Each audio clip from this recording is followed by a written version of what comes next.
When the United States President's Emergency Plan for AIDS Relief, PEPFAR, decided to champion a unique public-private partnership to address prevention of HIV among young people in Kenya, corporations, consultants, governments, and NGOs joined forces to be part of this new and ambitious initiative, the Partnership for an HIV-Free Generation.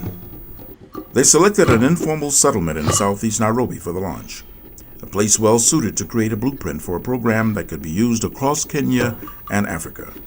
The environment is so bad, it is so unhealthy for the people who are staying here.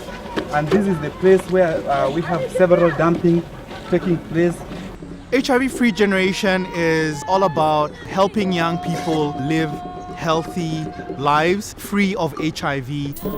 Take a walk through Mukuru and you'll find a community of 600,000 people with more than half under the age of 15. An estimated 1 in 10 people are already living with HIV. Okay, we are in Mukuru kwa Jenga. It is an informal settlement where we have more than 100,000 people living in this part of village. And this is the way. Ahead of us, we can see that there are a bit of some informal type construction. Those are the toilet.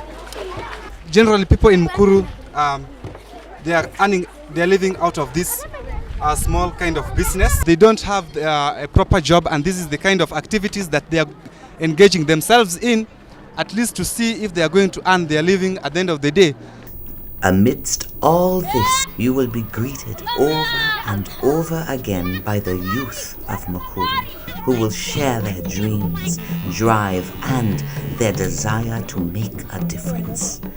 You will discover grassroots and faith-based organizations mobilized to help, and meet skilled community leaders and citizens serving as teachers, trainers, coaches, and counselors in voluntary counseling and testing clinics. We have members of the community that do help us, because for us to be able to work here, we need to work with the people within the community. Without them, you cannot do much. Public health researchers know that community members and leaders are the source for the quantitative and qualitative data necessary for success. It is crucial to connect with the local networks and the influencers who know what is needed most in their communities and how to make things happen. My siblings depend on me. At the moment, I'm their breadwinner. I have to wake up early, search for work so that I can get at least something for them for their upkeep. Majority of the youths have been turning to mugging people so that they can survive. Target school kids, those in standard 7 and 8. For girls, in fact, we face a big challenge, because like girls, especially if a girl hasn't gone through education, she won't be able to know how to take life, as in how to go through challenges in life. Many of the youth in this community, when they are idle, they end up engaging themselves in activities like drugs, robbery, and also sexual activity that lead to HIV/AIDS. But when we empower them by giving them skills and, where possible, financial support, then we are going to occupy their minds, and they'll be able in turn also to support their families, and we can break the cycle of poverty. To capture this rich community wisdom, an innovative tool called Community Asset Mapping was introduced.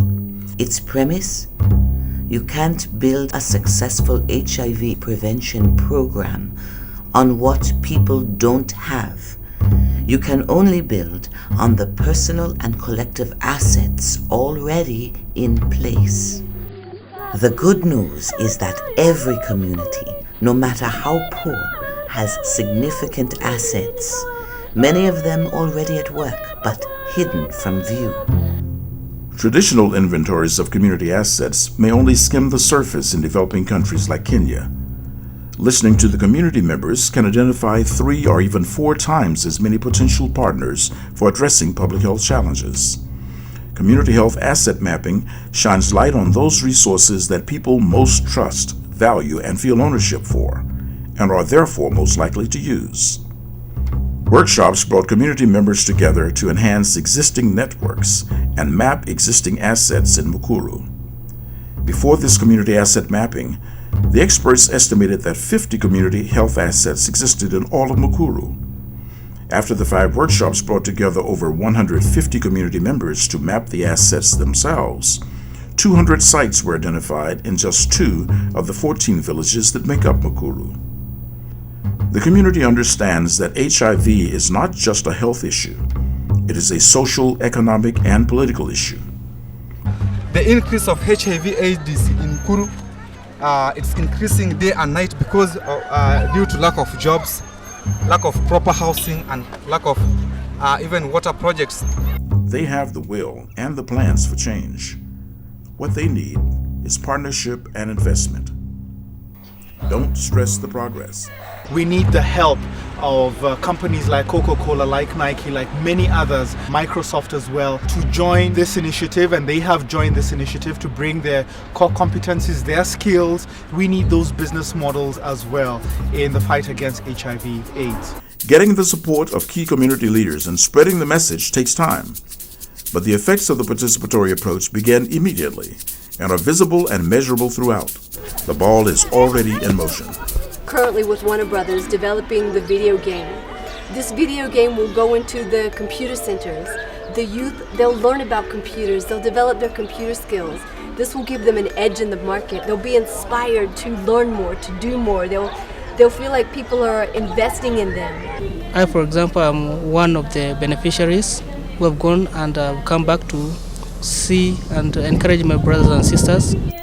Neatly uniformed students sponsored by Makata Safaris meet to complete their homework, while a women's micro-enterprise group does beadwork in the Makata Center nearby. Mwechi stands for Mukuru Women Empowerment and Community Health Initiative, and I've been helping those who are positive in the community, working hand in hand with Mikato Safaris. For now, we are supporting more than 500 members, each family consisting of 7 or 5 members. We do the home visit twice in a week, and on Friday we meet as a group to get the feedback from different areas of Mukuru. We also do the feeding program. The food that we get from our beadwork. Whatever we make in beadwork, Mikato Safaris do the shipping, they sell for us, and then send the funds in our bank account in Commercial Bank. When we finish what we have started in Mukuru, we will have built a blueprint with the flexibility to work anywhere in Kenya or globally, because it is based on the simple idea of building the right partnerships and engaging influences in the community to engage a community at large. Okay, I'm proud because I'm from Mukuru, and right now, as I can see, I have a future.